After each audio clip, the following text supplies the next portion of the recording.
Pertama dengan menyampaikan hadis Nabi tadi, yaitu mulai dengan mengucapkan kalimat bismillah. Dan mohon izin ya, ketika Anda ucapkan bismillah, tolong jangan cuma di lisan, rasakan Allah melihat Anda, mengawasi, sehingga kita ingin tampilkan wudhu dan berlindung kepada Allah dari godaan setan. Baik, mulai dengan bisa membersihkan tangan dulu, telapak ini, dengan menyela-nyela begini ya. Jadi bukan cuma begini, pakai sabun tapi ini nggak disela, itu tidak diinginkan. Ya, jadi Anda siapkan airnya, bisa dengan menggunakan keran tapi tidak berlebihan, ingat. Ya, jangan sampai air mengalir terlalu berlebihan, dan itu tidak diinginkan. Baik, bahkan Utsman bin Affan wudunya nggak pakai keran. Ya, beliau wudunya menggunakan bejana. Jadi kalau seperti ini misal, ya, saya ambil ini aja lah. Ini gayung misalnya kan, bukan gayung yang ditumpahkan, jadi begini tidak. Tapi airnya diambil, perhatikan, bukan dicelupkan ke dalam, tapi ini ya diambil begini. Baru kemudian setelah begini. Paham? Baik ya. Jadi ingat bagaimana efisiensi penggunaan air di sini, bukan dicelupkan ke dalam begini, ya, tidak juga ditumpahkan seperti ini. Ya, nanti Anda akan temukan orang yang basuh muka, gayungnya ke sini gitu kan, basuh tangan, gayungnya ke sini, akan ditemukan seperti itu. Ya, ini menyalahi ketentuan hadis. Lihat, ambil begini, mulai sela-sela begini, paham? Satu, sebentar.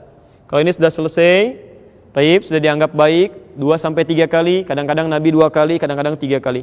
Tapi tidak berlebihan. Lebih daripada 3 kata Nabi, faqad asa Abul Qasim. Dia telah bermaksiat menyalahi ketentuan Nabi. Baik, setelah itu mulai dengan niat tamadmad, berkumur-kumur. Dalam bahasa Arab, kalimat tamadmad itu bukan sekedar memasukkan air ke mulut, tapi juga mengeluarkan kotoran yang di mulut. Jadi begitu Anda masukkan misalnya air ke mulut, ya, bahasa Utsman bin Affan radhiyallahu ta'ala anhu, sahabat Utsman, Anda ambil airnya ke mulut, kemudian mulai hirup sedikit, istinsyak ke hidung. Jelas? Lalu Anda kumur-kumurkan itu sambil mengeluarkan kotoran di mulut. Ya. Bahkan kadang-kadang Nabi meminta untuk sebagian menyikat ininya, menyikat giginya. Ya, ada yang menggunakan siwak, ada yang menggunakan sebagian dari tangannya seperti ini. Ya, agar sebagian kotoran yang ada di giginya bisa keluar. Setidaknya demikian. Paham sampai sini? Baik. Sebagian dihisap ke hidung, tidak perlu berlebihan, yang penting kotoran bisa terserap dan bisa keluar. Ya, Anda bisa kuatkan, namanya istinthar. Istinthar itu menguatkan, mengeluarkan dengan kuat, menyebarkan. Bisa begitu. Bisa Anda tutup misalnya salah satu dengan jemarinya. Ya. Paham sampai sini? Baik, saya ulangi ya. Ambil air, sudah selesai, bismillah. Kemudian Anda mulai berwudu, kumur-kumur. Hirup sebagian, keluarkan. Jelas sampai sini? Baik, bisa 2-3 kali. Ini masuk dalam kategori sunnah. Artinya kalau Anda tunaikan, pahalanya banyak di sini. Tapi sekiranya airnya tidak cukup untuk mengerjakan yang sunnah ini, Anda bisa langsung masuk kepada yang pokok. Ada 4 yang pokok ini. Anda mesti hati-hati ya, jangan terjebak oleh setan. Nanti ada yang sunnahnya sempurna, tapi yang pokoknya tidak sempurna, maka wudunya tidak sah. Tapi kalau yang pokoknya sempurna, walaupun sunnahnya tidak sempurna, wudunya tetap sah. Misal, kumur-kumur sempurna, ini sempurna, tapi basuh wajah sebagian tidak tersapu, maka wudunya batal. Tapi kalau Anda misalnya tangan tidak tersapu sebagian, yang sunnah begini, sebagian tidak tersapu. Kemudian Anda berwudu kumur-kumur misalnya, tidak istinsyar. Ya, tapi Anda wudunya sempurna pada yang pokok. Ya, nanti 4 kita jelaskan, itu sempurna semuanya, maka wudunya dianggap sah. Walaupun sunnahnya tidak sempurna, tapi wudunya dianggap sah. Anda sholatnya sah. Ya. Paham sampai sini? Baik. Saya teruskan dulu sebentar. Saya mau agak pelan-pelan ya supaya dipahami betul, dan jangan tinggalkan masjid ini kecuali kita paham apa yang kita bahas. Sepakat sampai sini? Baik, saya mulai. Bismillah. Perhatikan, ada 4 yang pokok berdasar keterangan Al-Quran di Quran surah ke-5 ayat yang ke-6. Pertama wajah. Saya ulang, pertama wajah. Nanti setelah itu kita praktekkan. Pertama wajah. Kedua, tangan sampai siku. Tangan sampai siku. Ketiga, kepala. Dan yang keempat, kaki sampai kedua mata kaki. Alhamdulillah. Kaki sampai kedua mata kaki. Wajah, tangan sampai siku, kepala, dan kaki sampai kedua mata kaki. Jelas? Berarti itu 4 yang pokok ya. Selebihnya sunnah. Ya, selebihnya adalah sunnah. Jadi kalau teman-teman di jalan misalnya menemukan air yang sangat terbatas tapi cukup bagi yang 4 ini, jangan dulu tayamum. 4 ini dahulukan. Nah, sekarang perhatikan bagaimana cara kita membasuhnya. Bismillah. Baik. Perhatikan bahasa Qur'annya ketika menyebutkan membasuh wajah, kalimatnya menggunakan kata ghassala. Faghsilu wujuhakum. Faghsilu. Pertama, mohon fokus. Kalimat ghassala, faghsilu itu mengandung arti mengambil sesuatu untuk ditumpahkan di tempat yang akan dibasuh. Jadi, ambil airnya, tumpahkan di wajah, bukan ditumpahkan dulu baru dihapuskan. Jelas ya? Jadi Anda ambil air, awas hati-hati, Anda keliru bisa salah. Ambil airnya, setelah itu kemudian tumpahkan di tempat yang akan dibasuh. Pertama apa? Wajah. Nah, sekarang perhatikan, apa batasan wajah itu? Apa batasan wajah yang dimaksudkan? Ya, boleh ya, kita lihat ya. Wajah dimulai dari batas dahi di sini, kening. Di sini. Turun ke bawah, bagian depan, tampak depan di sini, sampai ke ujung mata di sini. Maaf, perhatikan betul, termasuk bagian bawah telinga di sini. Ya, sampai ke dagu. Kalau yang ada jenggotnya, Anda sampai di selai begini. Nanti satu kali, tidak usah ngambil air lagi. Ya, nanti saya contohkan. Saya ulang ya. Bagian dagu di atas, bagian dahi di atas sini, sampai ke tampak wajah depan, sini, sampai ke bagian bawah telinga di sini, sampai ke dagu di sini. Yang ada jenggotnya sekalian di selai. Paham sampai sini? Baik, saya praktekkan ya. Bismillah. Ambil airnya, Anda tumpahkan. Sekarang perhatikan cara menumpahkannya ya. Bisa bermacam-macam, tapi poinnya ada dua hal yang harus Anda ketahui. Ini ditumpahkan, ya. Saat ditumpahkan begini, yang jari telunjuk itu bisa membersihkan sudut-sudut mata. Ya. Jelas? Anda ambil airnya, tumpahkan, yang telunjuk membersihkan sudut-sudut mata di sini.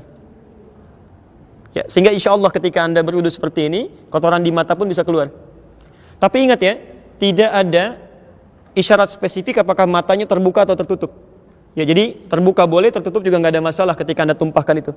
Walaupun sebagian pakar mengatakan akan lebih baik kalau terbuka supaya kotoran dalam itu bisa keluar dalam kelopak. Ya, di Anda masukkan begini, Anda basuh, telunjuknya mulai menyapu yang ujung mata di sini. Bersamaan dengan itu, jempol membersihkan bagian bawah di telinga sini. Paham? Baik. Perhatikan. Ambil air, tumpahkan. Tuh, otomatis tuh lihat. Kemudian ini. Ya. Dan selesai. Ambil lagi, dan tumpahkan seperti ini. Ya, selesai. Jelas? Baik, 2-3 kali. Maksud 2-3 kali itu begini, tidak harus Anda sampai 3 kali. Kalau sekiranya airnya cukup pada yang kedua sudah merata, Anda bisa cukupkan. Ya, kalau tidak cukup pada yang ketiga, sempurnakan sampai airnya mulai meresap dengan baik. Jelas sampai sini? Baik, ini bagian yang pertama. Kita belum selesai. Selanjutnya, saya mohon izin agak cepat ya, karena saya meng-cancel talim setelah ini karena harus istirahat, ada kondisi yang harus disesuaikan. Jadi mohon izin untuk bisa lebih fokus. Baik. Sekarang perhatikan, setelah wajah apa? Ingat, bukan tangan. Awas, bukan tangan, tapi tangan sampai siku. Apa kayak tangan sampai siku? Lihat sini. Kalau cuma tangan saja, yad dalam bahasa Arab, itu artinya dari ujung jari sampai ke sini. Ini tangan. Yad. Jelas? Baik. Tapi dalam bahasa fikih, setiap ibadah itu selalu detil. Sampai di mana kita harus basuh, di mana kita praktekkan. Saya beri contoh misal. Ini telapak tangan disebut kaf. Ini pergelangan disebut rusuh. Ini sa'id.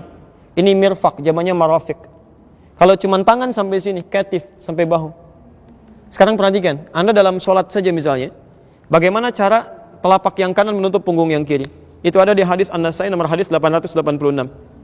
Kata Nabi, letakkan telapak yang kanan, kaf al-yumna alal yusra. Letakkan punggung yang kanan di punggung yang kiri begini. Atau rusgha ala rusghi. Ya, ini pergelangan di pergelangan. Jadi ketemu pergelangan di sini. Ya, ini. Tapi langsung ya, tidak Anda ukur dulu Allah gitu kan? Enggak. Jadi langsung aja. Nah, ini ya. Nah, saya ingin tunjukkan maksud saya bahwa dalam bahasa fikih itu kalimatnya selalu jelas. Ya, tidak pernah samar. Kalimatnya jelas. Jadi kalau disebutkan rusghi berarti cuma sampai sini. Kalau disebutkan kaf cuma yang ini. Kalau disebutkan mirfaq berarti hanya sampai sini, tidak sampai ke sini. Nah ini artinya saat Anda berwudu, kalimat Qur'annya adalah meminta Anda membasuh tangan dari ujung jari sampai ke sini aja batasnya. Marafiq. Jadi kalau sampai sini salah, sampai sini keliru, mesti sampai sini. Ke sini pun berlebihan. Paham ya? Dan tolong diingat, bersihkannya, membasuhnya, menumpahkannya itu dari tangan ke siku, bukan siku ke tangan. Jadi bukan airnya diputar kerannya, lalu Anda tadahkan begini, siku Anda dibeginikan. Itu keliru. Kalau dalam bahasa Qur'annya keliru. Ya karena yang benar itu diambil airnya, kemudian ditumpahkan ke sini, baru dibasuhkan, turunkan kembali. Ya, nanti kita akan lihat kenapa mesti seperti itu. Ya, nanti ada penjelasannya. Ya. 3 kali selesaikan, baru kemudian yang kiri. Jelas sampai sini? Baik, ambil airnya, tumpahkan, basuh, turunkan. Sampai 3 kali sampai airnya merata. Baik, nanti kita akan lihat saat membasuh seperti ini ada situasi yang bisa kita hadirkan dalam jiwa kita, dan itu yang akan bisa menjadikan kita menjauh dari setan. Ya. Baik, yang ketiga, 3. Wamsahu biru'usikum. Baik, yang ketiga kalimatnya berubah dari kata ghassala menjadi masaha. Ya, dari kata ghassala menjadi masaha. Perhatikan detailnya bahasa Quran. Ya. Kalau ini bukan firman Allah, mustahil bisa seperti ini, mustahil. Ya. Dari ghassala jadi masaha. Wamsahu biru'usikum. Kalau yang ini artinya membasuh, menumpahkan air di tempat yang akan dibersihkan. Tapi kalau yang ini artinya mengusap. Mengusap. Yang dimaksud dengan mengusap di sini artinya airnya tumpahkan dulu. Jadi begitu Anda misalnya ingin mengusap bagian kepala, ya, biru'usikum kepala, Anda ambil airnya, nah tumpahkan dulu begini. Tumpahkan baru diusapkan. Jadi bukan ambil airnya lalu disampaikan ke kepala begini, tidak. Ya awas, nanti juga ada kasus sebagian akhwat ketika akan berwudu langsung tuh di jilbabnya begini-begini. Ada kasus begitu, itu nggak tepat.